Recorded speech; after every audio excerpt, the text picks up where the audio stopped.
Good evening, ladies and gentlemen. Thank you for joining us once again, this time for episode 17 of the Fanzone Podcast. Apologies for the minor 3-minute delay in getting started. We had some tech issues that were needed to be resolved, but the good news is we are up and running. And as you might be able to tell, we are, of course, joined by a special guest this evening. So today's episode 5 is the magic number. I'm sure many of you will be absolutely delighted with this weekend's performance against Peterborough. But before we get into any of the juicy action that happened on Saturday, let's give you a little bit of a rundown about who we're joined with tonight. So, of course, we're joined by Colin and Ange, the regulars.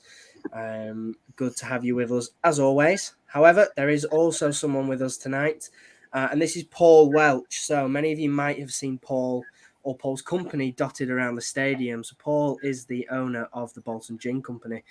You can see his logo up there in the top right of your screens. He has and on his T-shirt, he's committed to the cause. But yeah, so Paul is the owner of the Bolton Gin Company, and his sponsorship boards you can see in the ground, and his gin. It can be more than welcome to try it in the fan zone and in the hotel. If you are inclined, then please do go and try it. But thanks for joining us, Paul, this evening. We really do appreciate it. Pleasure. Nice to be here. Thanks for having me. Absolutely. We're all looking forward to kick off today's episode. And if you are joining us at home, drop a like on whatever platform you're watching on. Make sure you're following us. You can find all our socials at the bottom of your screen there. And as always, we are now on Spotify. So if you want to catch up on any of the episodes, you can do so just at the click of a button. So before we get started, Paul, we have a question that we ask all of our guests. And it's a question that has divided opinion. But imagine you wake up on a Saturday morning and you're going to have a full English, so a fry-up. What goes on your plate? What are the key components that make up a fry-up for you? That for me, yeah? Yep. Black pudding. Good shout. Got to be on there. Mushrooms. Yep. Bacon and beans. Really? Bacon and beans. And any more than that, or is that the lot? It's not exactly healthy, but I do love fried bread as well. Oh, good shout. Yeah. And lots of salt. Good cup of coffee. I wouldn't have thought fried bread's like a Gen Z kind of approach, is it anymore? I wouldn't have thought. No, I don't think you're allowed to, are you? Probably not. It's probably something be wrong with that somewhere, wouldn't there? I'd imagine. Yeah. One of the viewers, Liam, has asked, no sausage? Is there no sausage on a fry-up for you? Oh, there is, but it depends what. I mean, a good Cumberland or something with a bit of spice in it would be good. One of those curly ones. Oh, I love those. Yeah. Your egg, Paul. What egg are you having? Oh, see, poached, but unless somebody fries it with a really ruddy yolk, but poached is beautiful. Finally, somebody poaches. I do not believe it. I'm sorry. It's a southerner in me. Believe it. I can almost guarantee that cheer that Ange did then was probably bigger than the majority of the cheers after the goals that were going in yesterday. I'm so happy. Thank you. Ange has never been excited for one of these podcasts. Gin and poached egg. What more? Yeah. We usually have to wake her up a little bit, Paul, but I think that's got us. It's woke me right up. That woke me right up. That is good. It's a good choice. That is a good play. I think that's a solid 8 out of 10 on that one. If it was a fried egg or scrambled egg, you might be looking at a 9 or a 10. But I can't be dealing with poached eggs here. So yes, thanks everyone for joining. We really do appreciate it. Like I said, drop us a follow and leave a like on the episode wherever you're watching. And Ange, do you want to kick us off?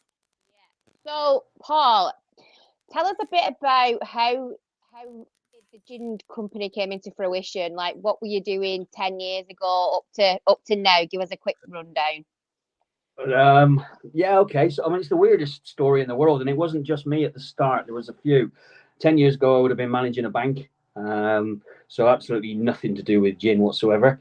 But and if you were on the view earlier, you'd have seen guitars all around the room. I was teaching guitar in the evening. That led to doing little showcases with my students on stage. That led to a group of us putting on festivals.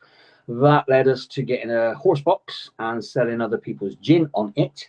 That led to a drunken conversation in the Queen Anne on Wigan Road to say, why can't we do this? That led to experimentation in a kitchen. That led to world domination and Amazon and God knows what.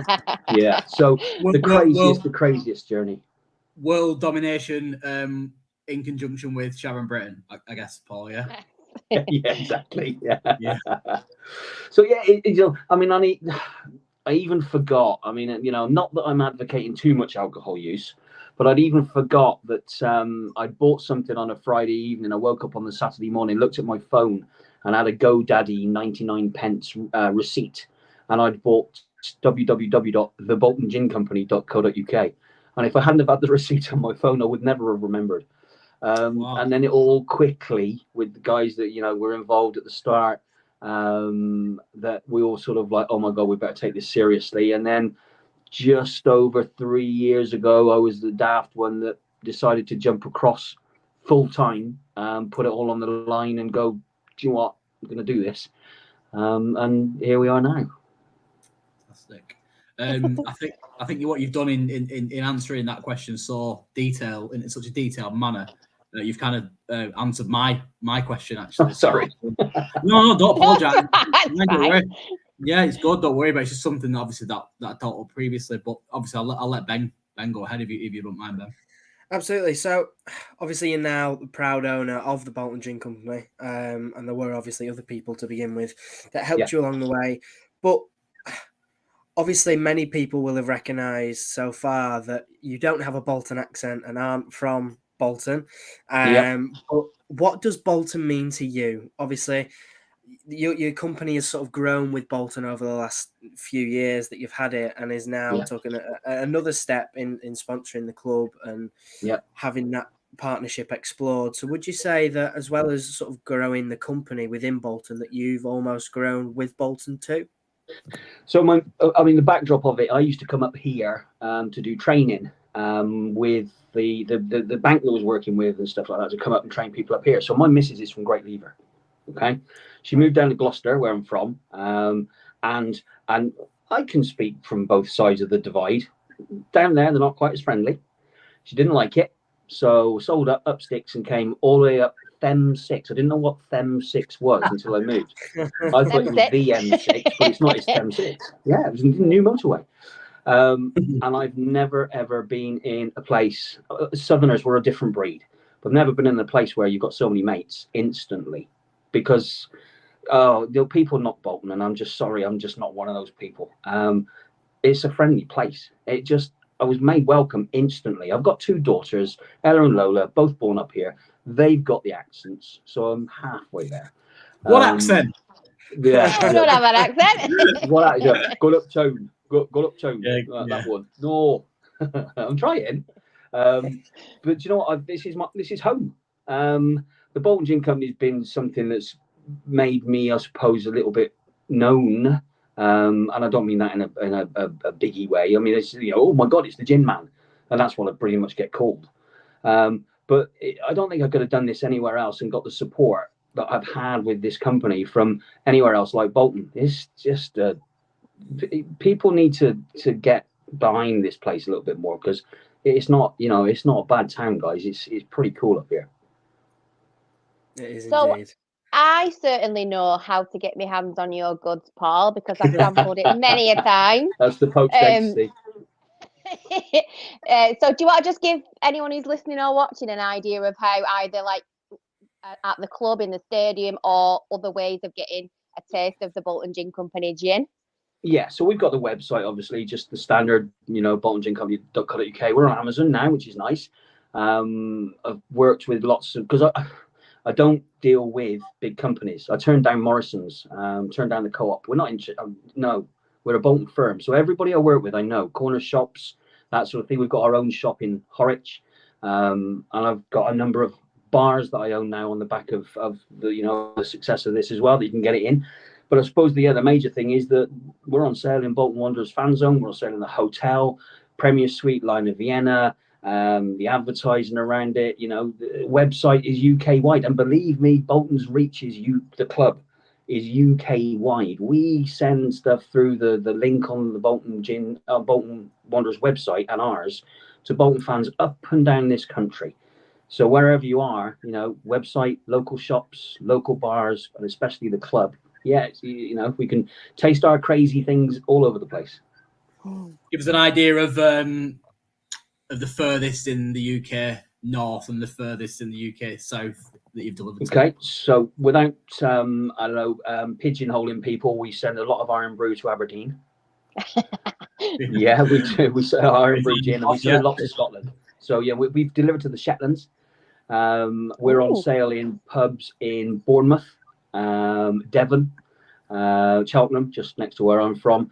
We have had photos back from Dubai, Cape Town, Kansas, Sweden, and pretty much most of the Balearics and Canaries, with people taking bottles over. We can't export it; we're not big enough. So UK wide, it's honestly, it's from top to toe. Excellent, fantastic, amazing. Yeah, it's I keep saying, pinch myself.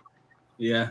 If somebody was looking, like one of the many listeners and viewers that we've got at the moment, like thinking, I wouldn't mind starting off something of this kind of nature, what kind of advice would you be giving them to kind of, to... Do you know what?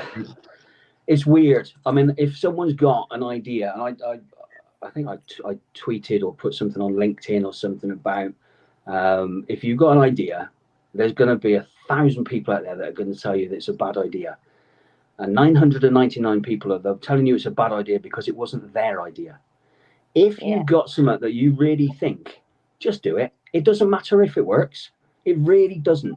I mean, this has worked. It's great. And we've got other things in the pipeline that'll highlight the company. It doesn't matter if it had all gone wrong after 6 months, because I would still have been proud when I did it. So anybody, I tell my girls, you can be anything you want to be. You genuinely, if you've got an idea, you want to give it a bash, just do it. It doesn't have to make you millions. Believe me, Bolton hasn't made me millions at all. But I'm still doing it. I'm still wait until we get back into Prem. It might do then. Well, exactly. Yeah. Don't worry. You're all invited to the millionaires party, guys. Believe me. Well, yeah, just go for it. Just do it. If you don't try it, you'll never know that it didn't work or did. What's Steve Jobs once said? If you don't ask, the answer is always no. So if you don't try, then you're always going to fail. Just sorry, and I apologise. Ben's going to probably shout at me for this, but I'm interested to learn, and I know many of the viewers will be as well. What kind of relationship have you got with the club at present in terms of Sharon, the directors, the management, senior management team, etc., etc.? Yep. So I was saying, before we came on, that you met Sharon once the other week when the King and Queen consort came to Bolton Town Hall, because we were invited inside to meet them as another thing that I'm involved in with some guys that support the club. But it was with Phil Mason and Richard this week at the club. We were talking about Bolton Wanderers in the community. So I get the opportunity to talk to them about projects and bits and pieces that are going on. They're approachable. These are people, they're great. I mean, Ivan Crompton, who's the DJ at halftime, is a really good friend of mine, and Julie, his wife. So we're involved. We get to the club to see people in weird and wonderful settings all the time. But it's just like talking to somebody that you've known forever. Mike Pink, that was the previous commercial director. Mike, he came from, I think, Leyton Orient. Crystal Palace, and now he's gone to Leyton Orient, I think. What a guy. They're great people, and they've got so much focus on the community stuff, the BWITC, what they're, the things that the club are reaching out. And again, I don't think you'd find another club with this sort of new and focused community look. Honestly, it's a pleasure when you go up there and chat to these guys. So you think we're in safe hands then from a business perspective? Yeah, it's not my money, but buying the players or paying the wages. But from a small business walking in there, and the reception that I've got, the support that they're giving to a local business. I'm a local business. They could have chosen anybody. They could work with anybody. They're huge. It's a massive, massive machine. But they don't. They work locally, and the people, they welcome you in and listen to what you've got to say, listen to your ideas, and then say, well, we're actually going to do this. Do you think you'd like to get involved? Or What do you think we could do? You know anybody in this scenario? Honestly, it's just such a nice place. And the hotel side with Paula and Owen and Karen and all those people across there as well. Phenomenal people. Excellent. Good to hear that. Before we get stuck into any of the football chat later on, and before we give everyone our special announcement, which we will make not too shortly, can you tell us, obviously, you work quite closely with Bolton, and obviously you're involved in the Bolton Wanderers in the community through your relationship to the charity Rocket. Do you want to tell us a little bit about what they do? For the people who are listening that might not know who they are, give us a little bit of an idea of what Rocket do and what they get up to.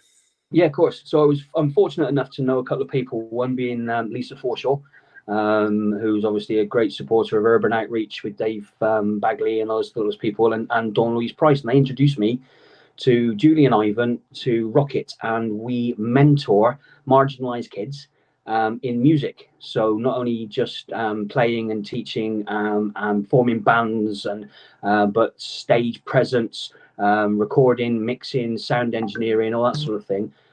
We was funded, so we put money in, but the other directors, Ivan and Julie Crompton, but also Matt and Joe Carr of Carr's Pasties fame. We all do it. I've run a bar at Not For Profit to put charities into it. We've got a charity due next Friday in line of Vienna with Bolton Wanderers in the community, and we help kids that wouldn't necessarily feel confident enough to play or be in the band or record or in that industry, feel like they can. And two of the bands that have come through there are now signed. It's just, as a guitars around me and a musician, it was just manna from heaven to get to work with A, brilliant people, B, give something back, and then obviously it links again into the club and see the club's love and support for local charities as well. Amazing. That's fantastic. That's good. That. Yeah. I think if they had a clapping or a emoji or something on this app, I'd use that. That's brilliant. That.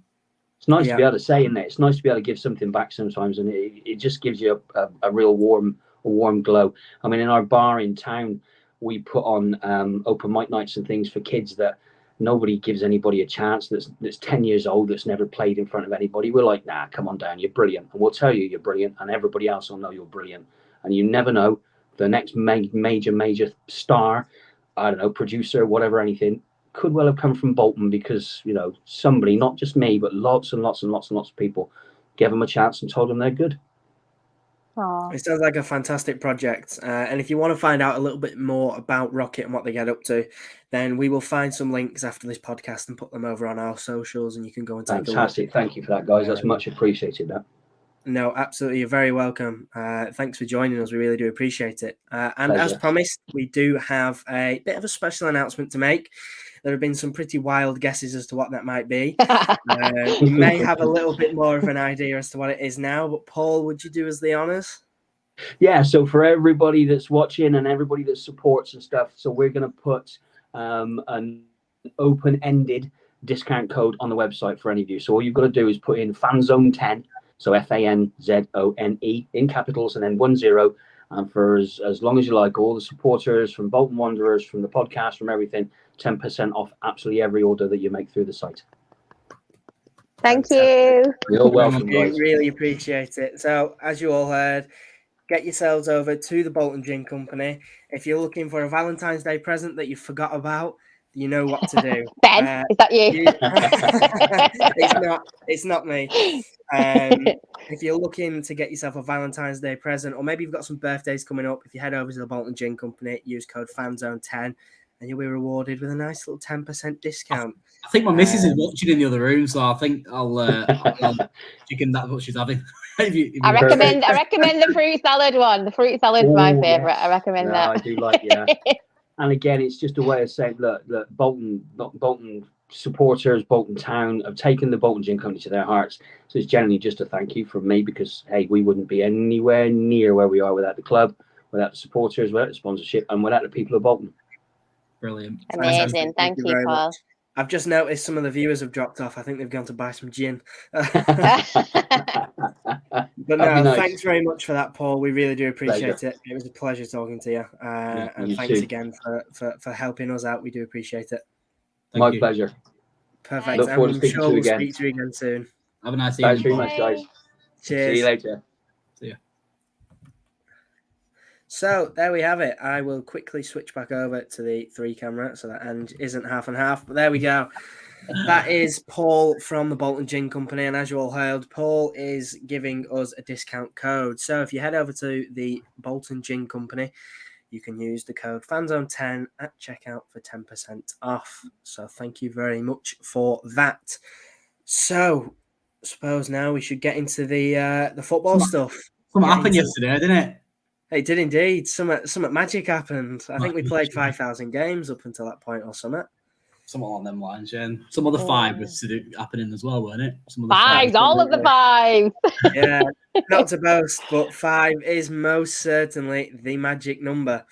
Wow, what a weekend. I mean, What a weekend. Peterborough Saturday, Fanzone Podcast Sunday, gin on Monday. What more do you want? And K-Dons on Tuesday. It's like Again, on Tuesday. It's like a better version of Craig David's song, isn't it? That absolutely. So, I mean, 5,000 league games. That's an achievement in itself. I know there'll be some people keen to put that down and say you've just played games. What's the big deal? But that's something that money can't buy, and that is history. Nice touch, I think, from the EFL with their comments before the game and things like that as well. But let's get your post-match reactions, as always. If you're watching at home, let us know what you thought of the game. Give us your thoughts. But Ange, we'll go ladies first this time. Plenty of thoughts. Sorry, Ange. So much thoughts that Ben can't handle it, and he's just like, his head's falling off. No, I mean, maybe I need a glass of gin before we come on here, and then I can keep up with everything.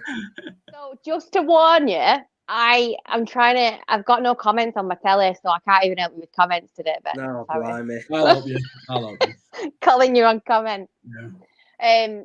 Bloody hell, I don't even know where to start about yesterday. Wow. Did not see that one coming.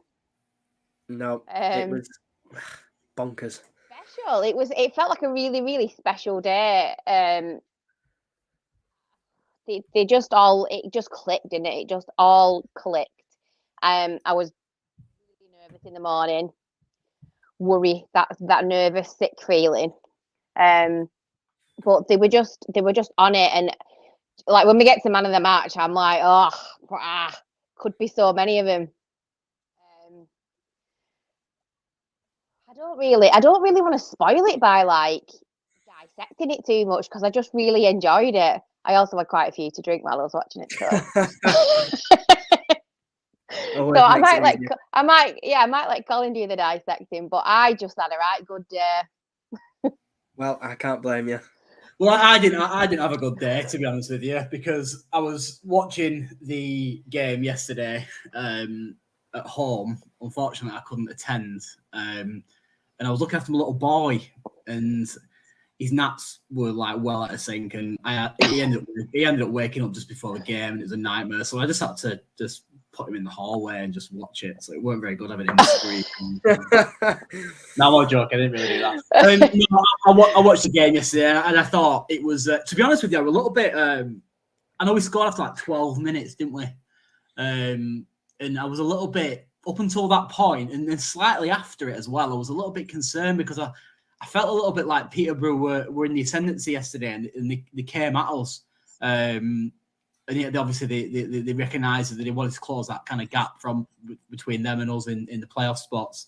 But what I would say, I think it just highlighted the importance of not necessarily scoring the first goal in terms of the time we scored it, but certainly the second goal, because and obviously the third goal, because what obviously that did, and anybody who's watched lots of football will know, it just knocked them sideways, because obviously we scored just before half time, we scored just after the second half kicked off, and it just enabled us to then the game plan that obviously Ebbett set up at half time. I think he paid reference to after the game when he was talking about playing against the fullbacks, so to speak, and he just enabled us to kind of go down that route successfully and obviously capitalise on that. And more importantly, keep a clean sheet and score plenty of goals as well, which is obviously going to help us towards the end of the season, because obviously them type of wins are obviously with a point, aren't they, in many ways at the end of the season. So all in all, despite the fact I'm a little bit concerned, it's 10, 15 minutes into the game. All in all, very, very, very happy with such a resounding victory.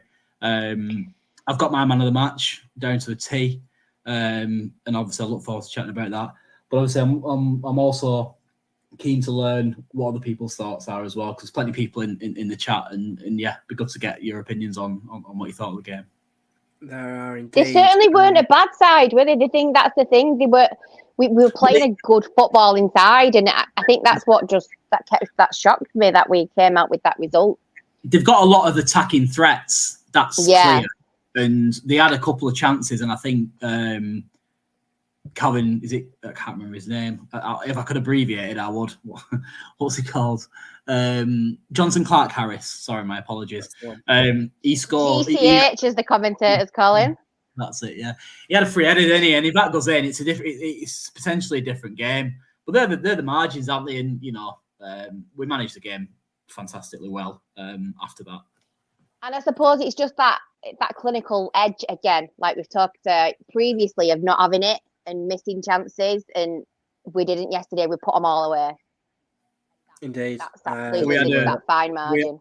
We had a clinical centre forward in our team, did we, yesterday? We did. One that's proven at this level in our team yesterday.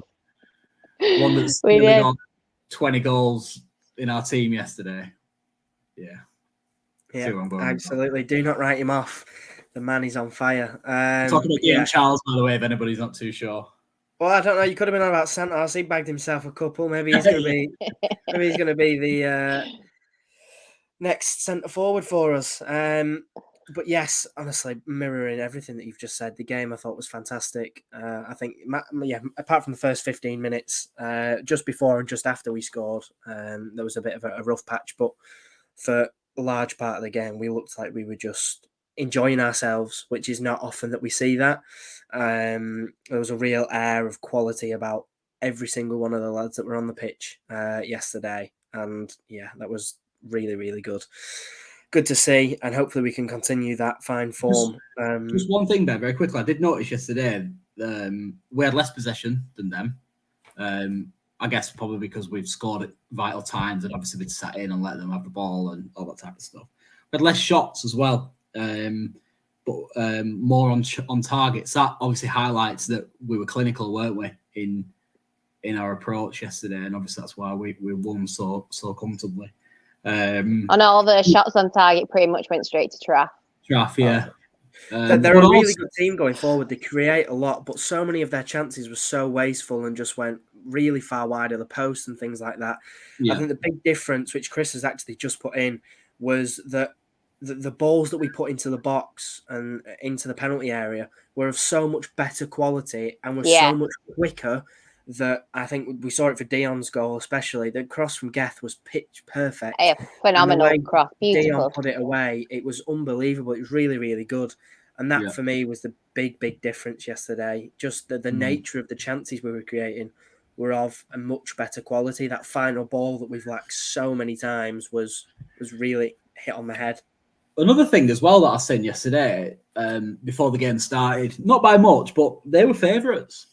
Peterborough yesterday, and I'm seeing a lot. He's top scorer in it. That GCH fella. Yeah, you keep abbreviating it. He is. Yeah, but I've seen a lot. We seem to be getting written off by. Let him write us off. Honestly, I don't. Whether it be the opposition fans, whether it be. Obviously the opposition managers don't because they get it, but certainly opposition fans, I'm getting that vibe that we seem to be getting written off. And like you said, Ange, let him bring it. I think that's probably a large part due to the start. Well, not the start so much, but that mid-ground in the season that we had, where we were, throwing away what most would deem as 3-point games against teams like Cheltenham and Forest Green. We were really not living up to the occasion at all and coming away there empty-handed. But other teams don't, do they? You know, Ipswich have dropped points to Lincoln at home, and you know they've gone to Cambridge and dropped points and stuff. Other teams, it happens in a season, doesn't it? I don't know. I seem to be highlighting more. I don't know whether that's because it's amongst us as fans or what. Quite possibly. Who knows? But all I can say is I won't write us off because boy are we in fine form, which is fantastic to see. I'm going to run through some of the comments. Nath has said, thought their left winger was doing everything for them yesterday. Wouldn't mind us taking a look at him next season if we go up. I think that was Mason Clark, I believe. I thought he was good. He had a lot of shots. I mean, not all of them were very good, but he did. He created a lot. He was fast as well. I think Toll had his hands full playing against him. I'd be interested to see. He managed him well, though. He managed him well. He ushered him well. He did. He did very well. Even for a big lad, he's a bit like Santos. He's freakishly quick when he gets going. It's a bit strange to see that he starts off a bit sluggish, but once he gets going, there's no catching him. But yeah, he was good. He's only 23 as well, but I'm not sure if he can play anywhere else. But obviously, we wouldn't want another case of a Dapo coming in and wowing us all, and then not being able to do anything the season after if we change system. Maybe I'll get shot. Don't offend people, Ben. I know I might get shot for saying that. People are still a bit sore when it comes to Dapo, aren't they? Chris has said the third goal was critical. 2-1 early second half would have been a major problem. Ben, before you carry on with a comment, with a point, and elaborate on that in a second, Chris has just put something on the chat that I'm very keen for him to elaborate on, so other people can join in with that. Obviously, when you're live, you see it more. But he mentioned about the best game Kieran Lee has ever had in a Bolton shirt. Whilst Ben's elaborating on that last comment, Chris, can you grow on that a little bit for us and get other people's thoughts? Because I'm interested to learn what obviously it means he's had his best game, but in what sense? Like, do you get what I mean? Because obviously when you're watching it on your iPad or whatever, you never get a true reflection, do you? Sorry, Ben. You're not seeing the whole game, are you? You're not seeing the whole game when you're on iFollow or whatever. And if all them people who are watching going, oh, why don't you go? It's crap following. We're taking 1,600 down to Peter. I couldn't go because I was looking after my little boy. Sorry, I apologise. So yeah, Chris said before that, he said third goal was critical. 2-1 early second half would have been a major problem, which is a really good point. The fact that we went into the second half, still not conceding and started the second half really brightly. I think that was something that Dion mentioned in his post-match interview. He said that they knew Everett had told them that Peterborough were going to come at them fast that second half, so they needed to be faster. And they lived up to that challenge very well indeed. And obviously the rest is history. David said, Dion Charles, man of the match, hardest job in football is scoring goals. That is one we will touch on in just a little minute. We'll give you all our man of the match, but indeed he performed very, very well. Ran his socks off as always. Liam said the post-final whistle on the pitch video did me right in the emotions. There are plays proper in the field, that one. It had been a while since we had more than one or two like that, which is so true. I think the clip where Geth is pushing Santos towards the fans and encouraging to almost do some cheerleading was just different class. And there's a clip as well where we won our first penalty and Declan John absolutely throws his arms around in absolute delight that we got a penalty. The characters yesterday were really on show for everyone to see. Not to be sounding like Ian Everett, but that video yesterday, as much as it was heartwarming, as much as it was good to see, as much as it, the embracing each other and the fans and all that, that's the type of video that I want to watch in May when we're promoted and watch back with a smile on my face. Because doing it, in February, as good as it is, as nice as it is to see, we have to continue to win so we can reach that end goal that the management and the players have set one another, and that's getting promoted. Simple as that. Because them videos, really, as nice as they are, if you're not succeeding, they're not. All right, Ian. But it's true, isn't it? I don't want to sound like him, but I'm just looking at it from a different viewpoint. That result counts for nothing if we don't get a result against MK. He's right, though, isn't he? Yeah. He's spot on. Enjoy them videos. I want to sit down with a Bolton gin in May when it's nice and sunny. I've got my patio doors open. I want to watch YouTube and watch all them videos back, but they were back in the Championship. I don't know about anybody else.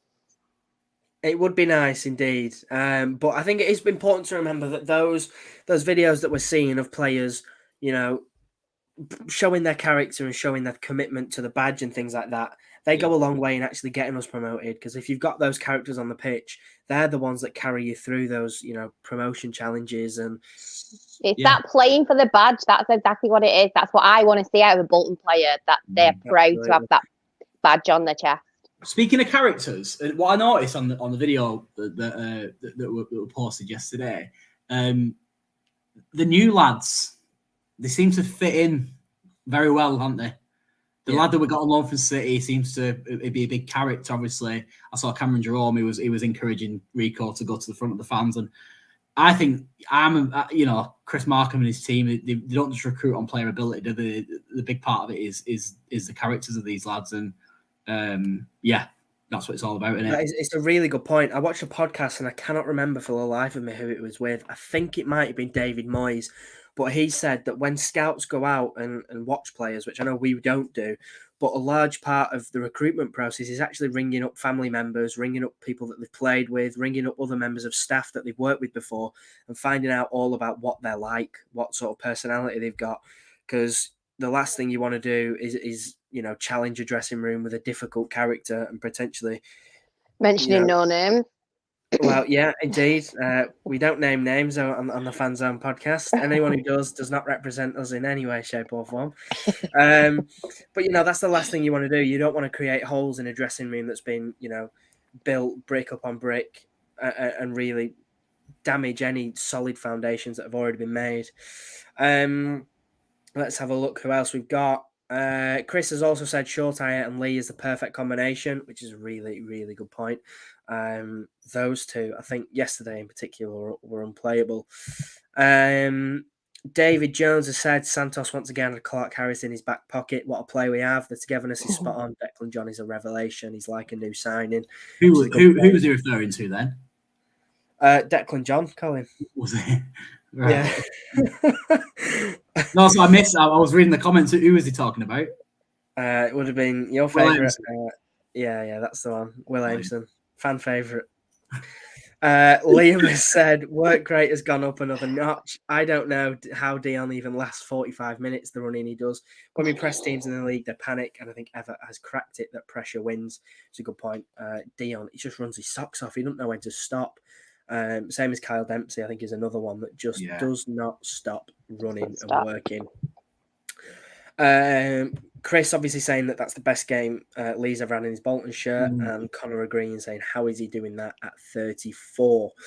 I am going to go and look for Chris's comment.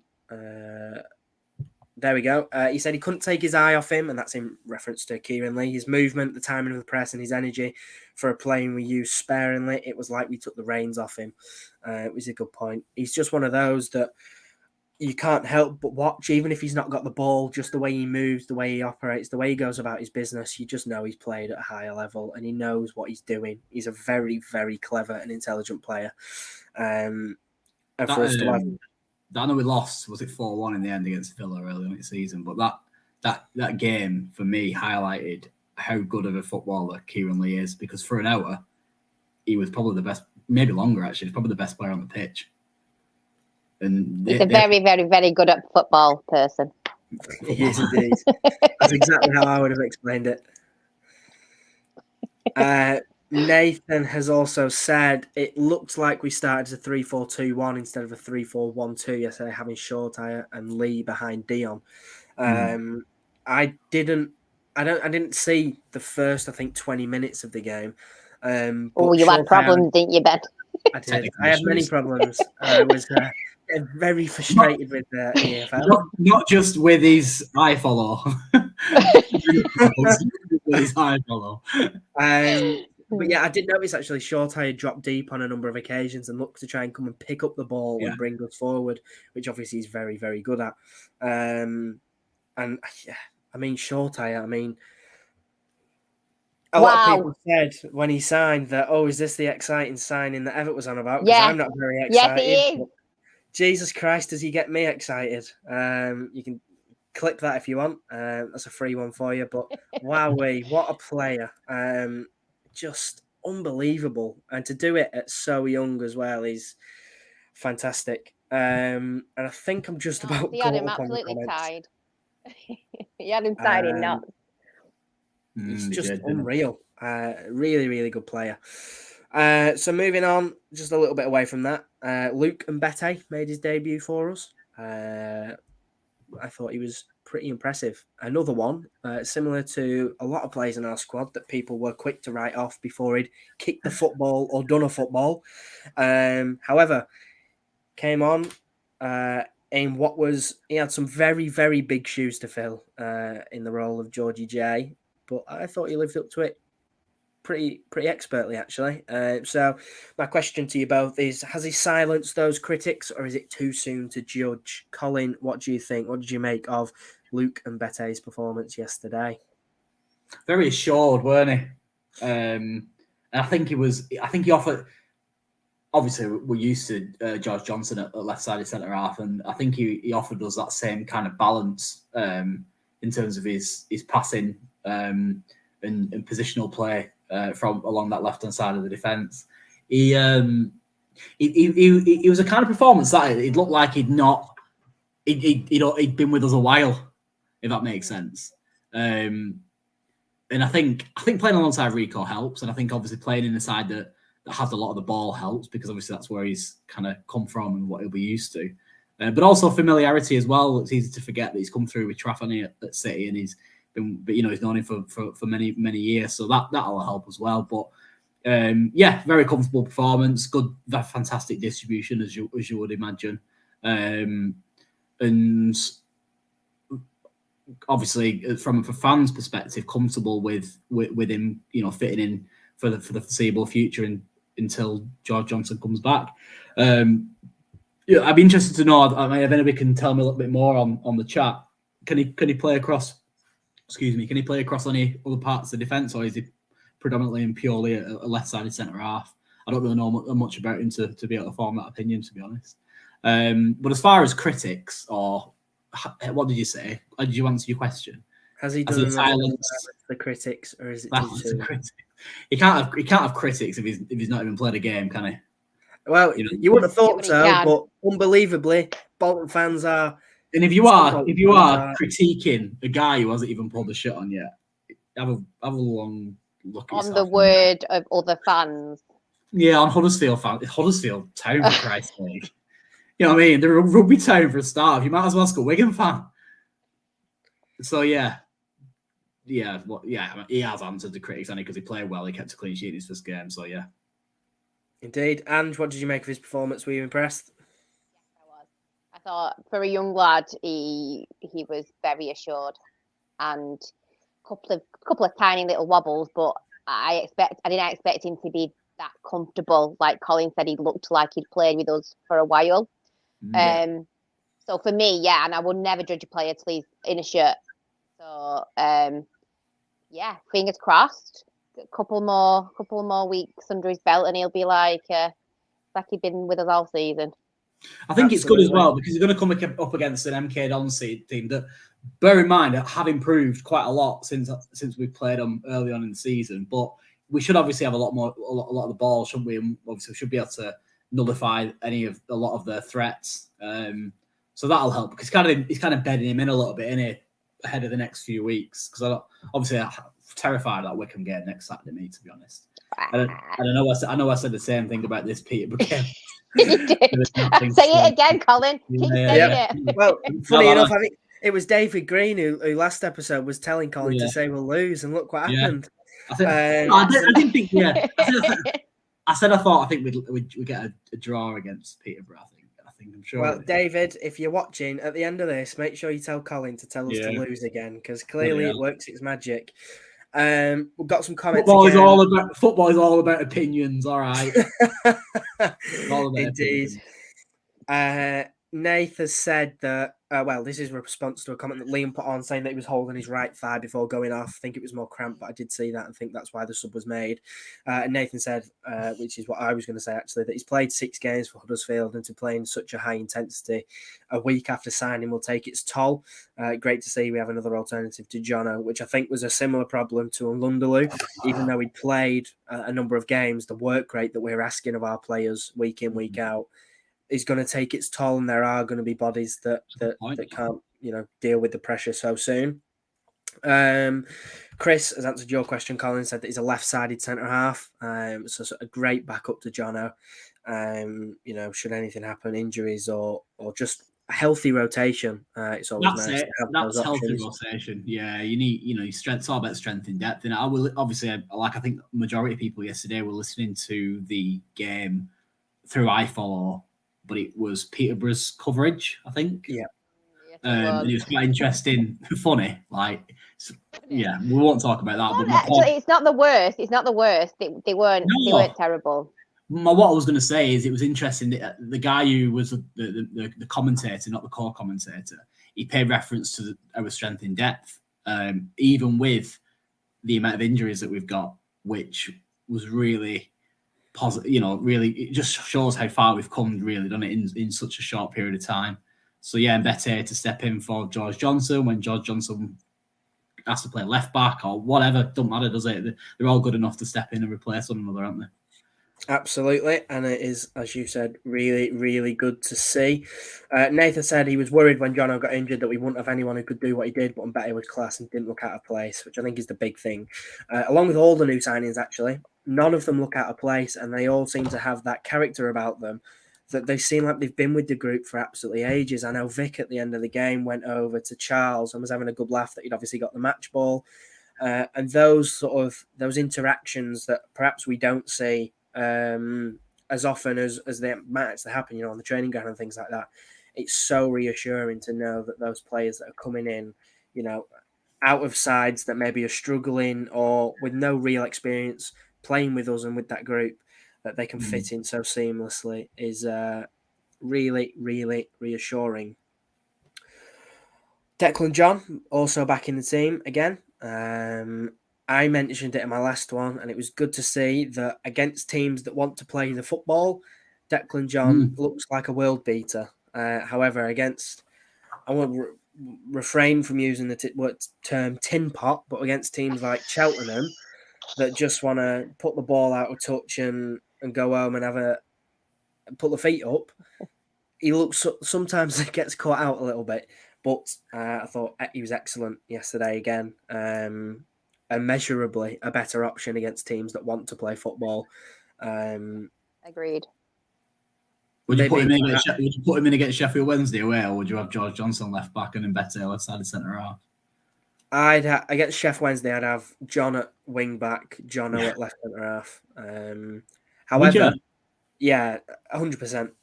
I think so. I think so. It's tough, but Jono. I only asked the question because obviously they're gonna, when we go there, which is inevitably going to be a massive game if the two clubs carry on the way they're going. They're gonna come at us, aren't they? And just alluding to the point you just made, that's all. Indeed. It'll be an interesting one, that is for certain. Lloyd Isgrove as well, back in the side. I know a certain someone that goes by the name of Chris Dawson will be over the moon. But yes, Isgrove made a little cameo after returning from injury after some time on the sideline. It was good to see him back on the grass, out playing for us. Surprising. Sorry, Ben, to interrupt. That's the thing, isn't it? Like when we're playing against a side that we've took our chances, we've been ruthless, we've scored at the right time. It enabled us to make changes to the team that'll help long term, weren't it? I was watching City and Villa earlier on, and they were 3-0 up at half time, and he texts Haaland off because they've got a Champions League game on Tuesday. That's the thing, and everyone's thinking ahead. We've got Tuesday game, we've got Saturday game, we've got Wednesday again next week. And when you finish your chances and put the ball in the back of the net, that it gives you the options. And obviously, we've got lads that have come in, like we said, just 5 minutes ago that are good enough to come in and perform at the same level as the lads going out. So it's all good stuff, isn't it? It is indeed. Nathan's just said Chris was in front of me when at the game, and he had a grin like a Cheshire cat when Izzy came on. And I can absolutely just imagine it. I can see it. Such a fast little player. Even though he's just come back from injury, there was absolutely no stopping him flying down that right-hand side. Very, very quick. Difficult Good to deal asset. with as well. Good asset. Indeed, yeah. And another player that I wanted to touch on was Rico. I don't know what else that there is to say other than just Rico. It's just Rico doing Rico things. Not quite as good as Williamson. I will drop that in there just for you, Colin. You're going to get lynched saying stuff like that. What's happened the last few weeks has just proved my point, so I'm not bothered. I'm not gonna talk about Rico because I've said enough. So there's a mute option on this. So I'm just gonna mute myself and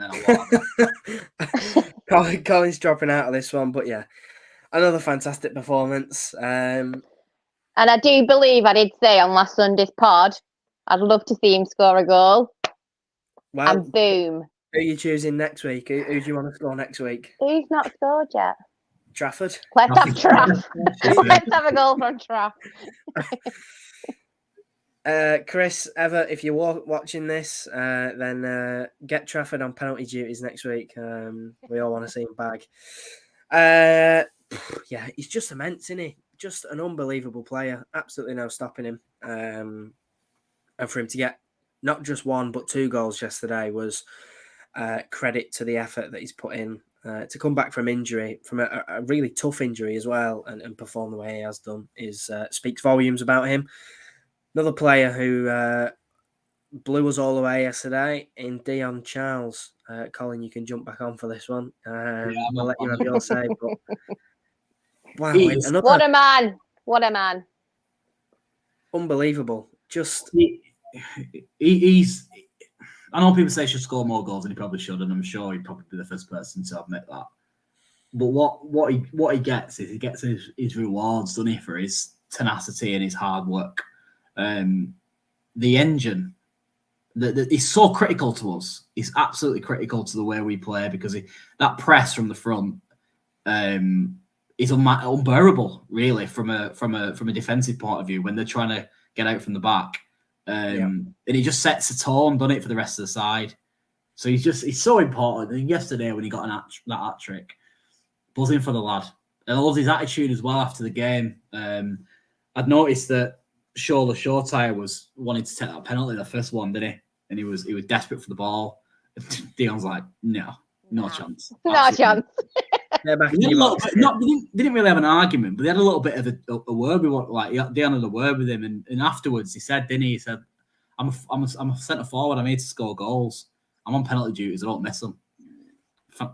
That attitude is just exactly what you want, isn't it? Really, from you forwards. I loved his interview. I absolutely loved his post-match interview because you need a little bit of arrogance in a centre forward, and that's what he's got. He's not at all cocky. But when he was on about when they were trying to put him off for that second penalty, and he's like, pick that out, you know. Yeah, for anybody's not heard the interview that me and Andrew are referring to, I think I'm right, Andrew. Is it the interview with Tower FM? I'm sure. Bolton FM, yeah, that's the one. Yeah. Yep. So he did an interview, and in that, the interviewer asked a question about his penalty, and mentioned in reference to the fact that Shortire looked like he wanted to go, and Dion said he's a centre forward, he's there to score goals. And there was a minor delay in the taking of the first penalty with some of the Peterborough players encroaching on the box and the keeper having a bit of a word. And it was Dion said that the centre halves and the goalkeeper were saying, "Oh, he knows where you're going. You might want to, give it to someone else."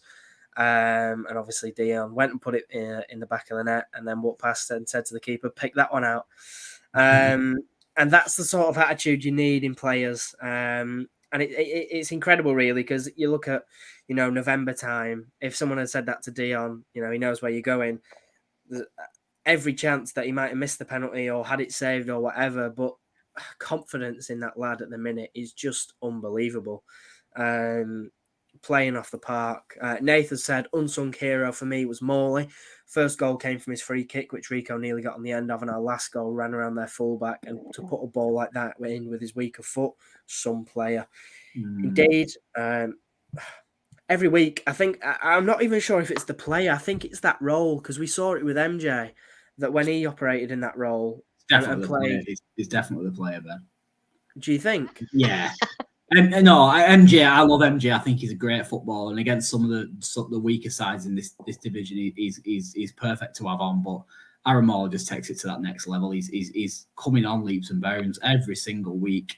He's learning and he's growing, and his distribution and his vision, and he's always got time and space on the ball, and he's definitely an upgrade on MJ. I respect what you're saying, and you're right in a sense, because obviously MJ offers a lot of that stuff as well, but for me, Morley just takes it to that next level. Oh, absolutely. I agree that Morley is levels ahead of where MJ is, but that role in particular, that deep lying role that spreads passes out, it feels like that position in general can often go unnoticed by fans.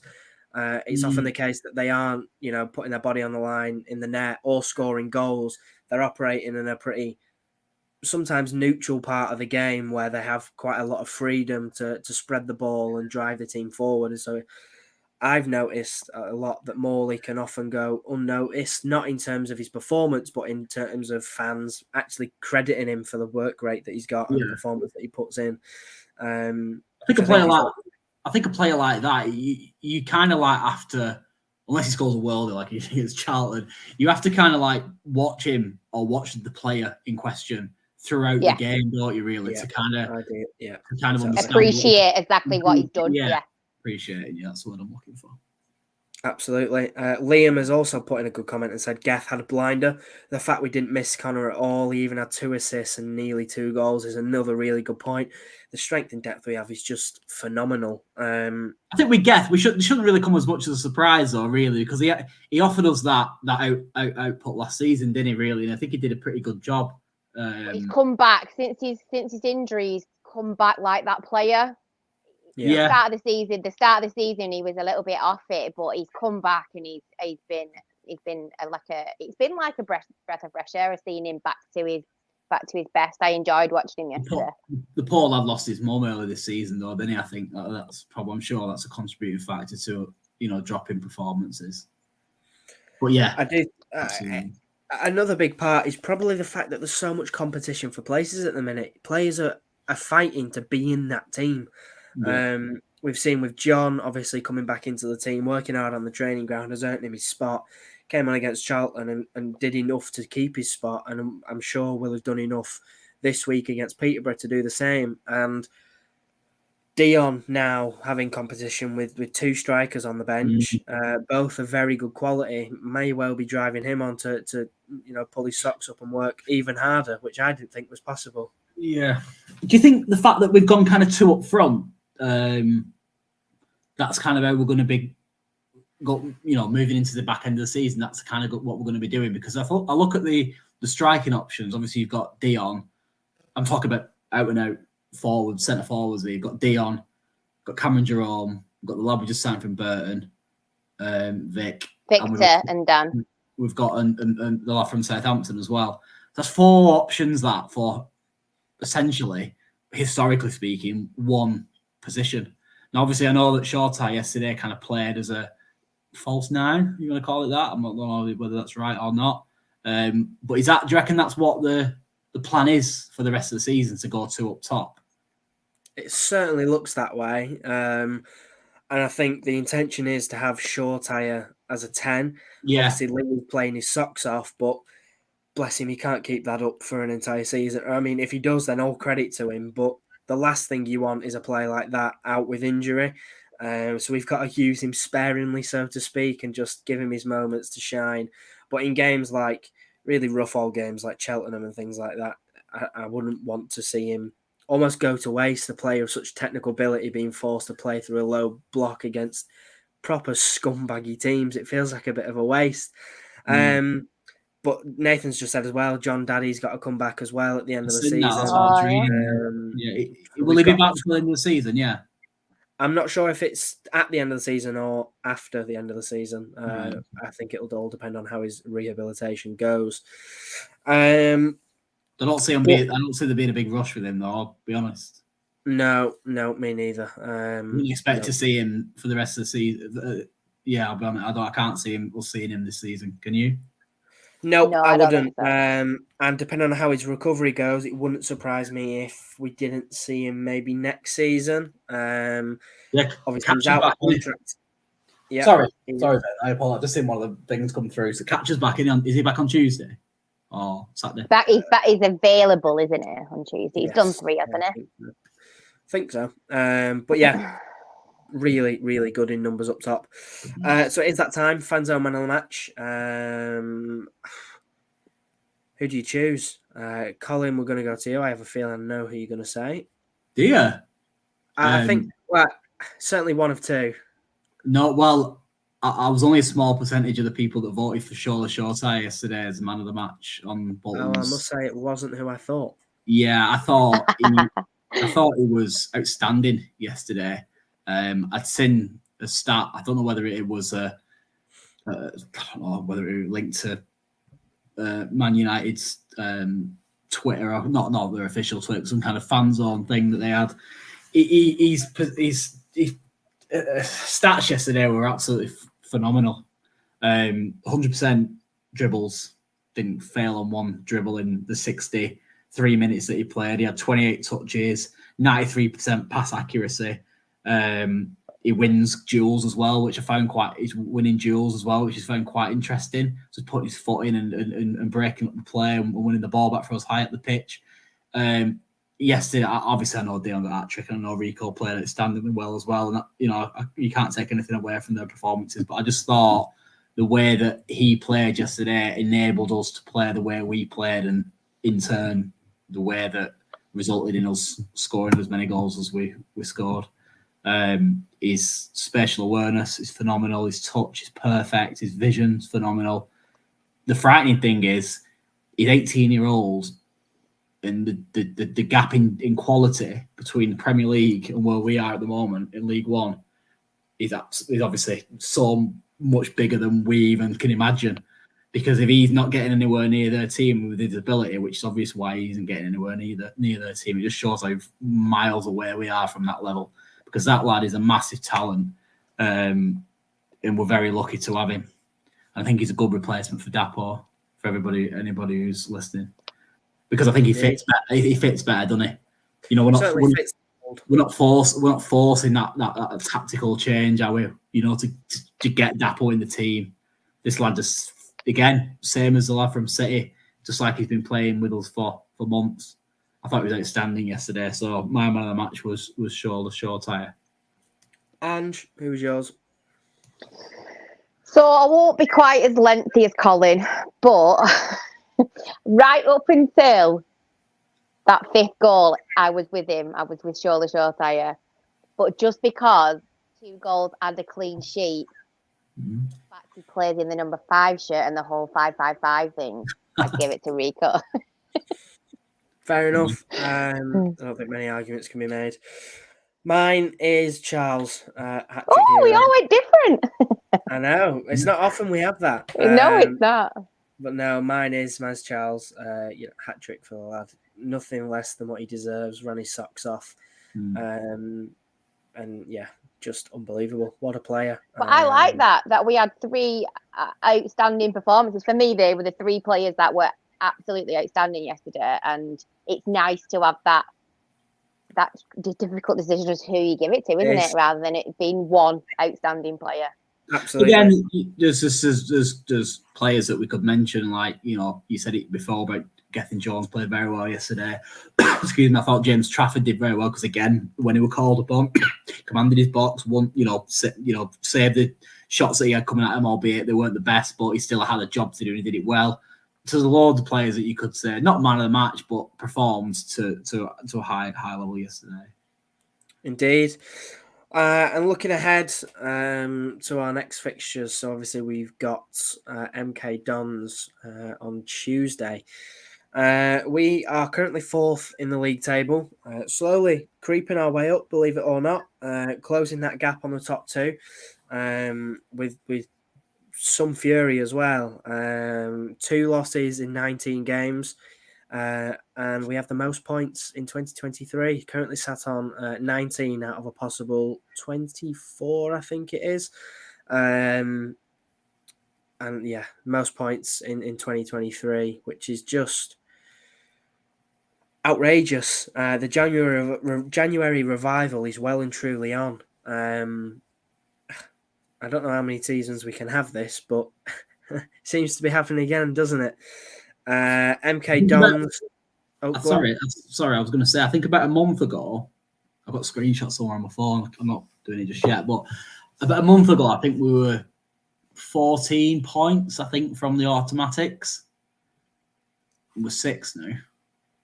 Now, I know we play more games and all that bullshit, but that is literally bullshit because you have to win them games. So in a way, win those games, yeah. In a way, they're not really. They are worth something. Of course, they're worth something. But when you're looking at the cold-hearted day, we're 6 points away from the automatic spots. So I tweeted yesterday. We just have to believe that we can do it and just look after ourselves, don't we? Absolutely. I do think the onus is on Sheffield Wednesday and Plymouth to slip up. I think if they carry on performing, then it's going to, they're going to take it. But we've seen it before, and it's not uncommon of Plymouth, Ipswich, even Sheffield Wednesday to slip up and drop points in silly games. And it seems like that may already be starting, but we won't, hypothesize too soon. I wouldn't want to end up doing the rounds on Twitter for saying something stupid at the end of the season. I've read it. I always like to jump on other clubs within our kind of, group of clubs at the top of that particular league that we're in at the moment. But I jumped on Sheffield Wednesday's recently, and I've seen that quite a few of their fans are a little bit concerned about the strength in depth. And if they were to get a couple of critical injuries, that they could struggle a little bit, which I thought was quite interesting. Because I think Plymouth have lost the keeper and they've lost centre-half for a while as well, haven't they? Yeah. Just got to keep winning, haven't we? We do indeed. That's all we can do. We can just That's all we can do. Concentrate on us. Exactly. We can only take charge of our own fixtures and let the rest do its work. But yeah, MK Dons 20th in the league table in 2023. Only recorded 8 points out of a possible 21. That's 3 losses, 2 draws and 2 wins. I think their wins came up against teams like Forest Green and another one. It might have been Bristol Rovers or Cheltenham or something. No spectacular wins in there and some pretty poor performances, all things considered. Obviously, we're back on home soil, aiming for a 9th consecutive home clean sheet. Literally soil. No grass. Indeed. All puns intended, but yeah, I think we're aiming for a 9th consecutive clean sheet, which is just unbelievable. Trafford and the defence in general really, really putting in performances week in, week out. What are your expectations heading into that game? And we'll go to you again. Why not? We'll start with you. What are you thinking? 3 points coming our way? Yeah. Definitely. We have to. That is absolutely a have to win match. Definitely. I don't do score predictions, but for me, it's a win. Absolutely. I don't throw the must win fixture about very often, but I think this is one of the few occasions I am going to use it, and I think it is a must win for us to, keep that form. A midweek game in between, 2 weekend fixtures, it's one of those that you have to be picking up points, carrying into a very, very tough game against Wickham. Yes, absolutely. I think we're going to win. Must win for me. Colin, what about you? I throw the must win terminology about a lot. Every week. Every game's a must win for Col. They are. I don't want to be in this league long, for any length of time. Do you get what I mean? They're all must-win games, and that's the level that we need to the play. I'm sure the players adhere to and try and aim for. As far as tomorrow's concerned, I think we all have a duty, and 28 people in the chat tell 28 more, and hopefully they'll tell 28 more, and so on and so forth. But we've got a duty tomorrow to rock up to the ground. Oh, sorry, not Tuesday. tomorrow. Don't go to marry people. Tuesday. I corrected myself, Ange. To rock up to the game on Tuesday and not expect to win. We have to go there and imagine it's the same MK downside from last season and go and get behind them, make a lot of noise. Don't sit there and expect us to roll them over because it's probably not going to end up like that. Personally, I'd take a 1-0. And I know they're not, not in the best of form. They're not having the best of seasons. And I'm sure that a lot of them will probably, might even be worried about getting relegated. They probably are. So they're going to be up for it. It's a tricky game, but we got to go there and get behind the lads and make a lot of noise and no expectations, none of that groaning and moaning if a pass doesn't go right and all that bull that sometimes happens.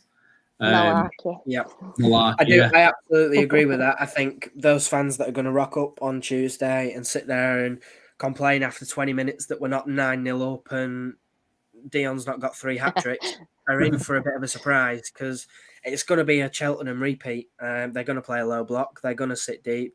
They aren't going to give us the space that we want. They're going to frustrate us. And it's probably going to be a painful watch, but that is just the hard truth. Those games come about, and it's our job to get behind the players and push them through them games, not sit and whinge. And I'm speaking directly to the people that sit behind me in IL. If you are watching by some imagination, just pack it in because it pisses me off.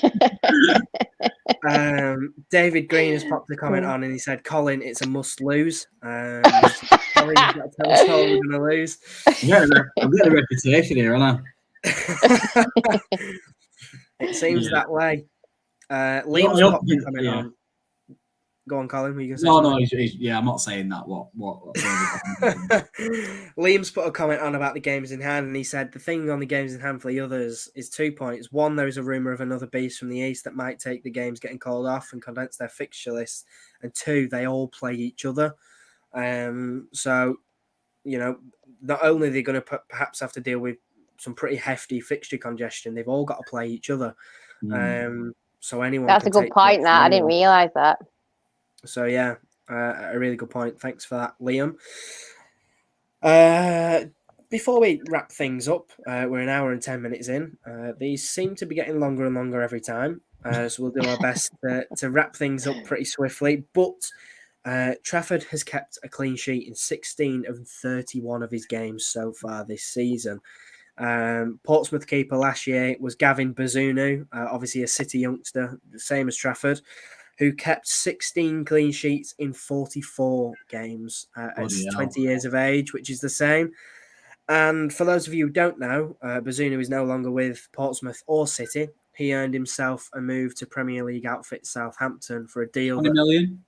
£12 million that could raise to £15 million. Which I think that's what City'd expect from me, to be honest. Absolutely. I think that really brings home the fact that we need a number 1 next season, though, because just a bit. I think if we're in the Championship, I don't think James Trafford is sticking with us. If past record is anything to go by, he's either going to be swanning around in the Premier League with City as number 2, or he'll be starting for someone. Because that lad is exceptional, and to have 16 clean sheets in 31 games is ridiculous. I think it's credit. I think it's credit to his defence as well that's in front of him. Oh, absolutely, yeah. There's a number of games go by where he doesn't really have to do much, but his real quality shows when he's called upon after those quiet games and still makes the saves that he should be doing. Yeah, but like yesterday, really. Like obviously we had to weather a little bit of a storm, didn't we? And he dealt with what he had to deal with, didn't he? And dealt with it well. So perfect example. Nice bit of cramp for a little bit of time wasting. All good. Absolutely. I didn't like that when teams did that. Yep, it's one of the, as long as you don't go down with a head injury and roll about. Yeah, no head injury. He wasn't abusing that rule. He's a good lad, isn't he? But yeah, I think a new number 1 is absolutely in need in the summer, and I'm sure Chris Markham and Ian Everett have already got their eyes on a number of people. Chris has popped in a comment saying that given he's on a 5-year contract, he's got to be over 15 million easy. Yeah. Which is a good point. That lad has got one hell of a future in store. David's also just said, is Happy Valley not on? Thankfully, that's finished. Oh, So it's finished. we can actually be on as long as we want. We can keep you all till 9 o'clock if we wanted to. But yes, thank you all for watching. We have enjoyed tonight's episode very much. And as always, remember, whatever platform you are following on, go and drop us a follow. So if you're on Spotify and you want to catch up on the episodes, give us a follow. Download the episodes. It's completely free. Just go and give us a listen. Follow us on all your socials. Subscribe to us on YouTube. Hit the bell and you'll be notified every time we go live. But yes, really, it does really help following us on the socials that we're on. Tell your friends about us. Get them listening. Get them talking in the chat. And the exciting news, if you missed the start, we are now in some sort of partnership with the Bolton Gin Company. If you want to go and get yourself a nice bottle of gin, and you can do with a nice little discount. What's the new thing that they do, Ben? We are Fanzone X Bolton Gin Company. Yeah, Fanzone X Bolton Gin Company. X everywhere with businesses and stuff these days, don't you? Absolutely. In conjunction with, is that the old-fashioned way of saying it? I mean, probably, yeah, but you're not going to catch me throwing that term around. So, yes, if you'd like to get yourself a bottle of the Bolton Gin, then please do so. Head over to the Bolton Gin Company website and use code FANZONE10 for 10% off when you check out. So if you're looking for a last-minute Valentine's Day present, you know where to go. Thank you all very much for watching, and we will see you on Wednesday for our post MK Dons podcast. So thank you all for watching, and we'll catch you in the next one. Post MK Dons 3-point podcast. Hey.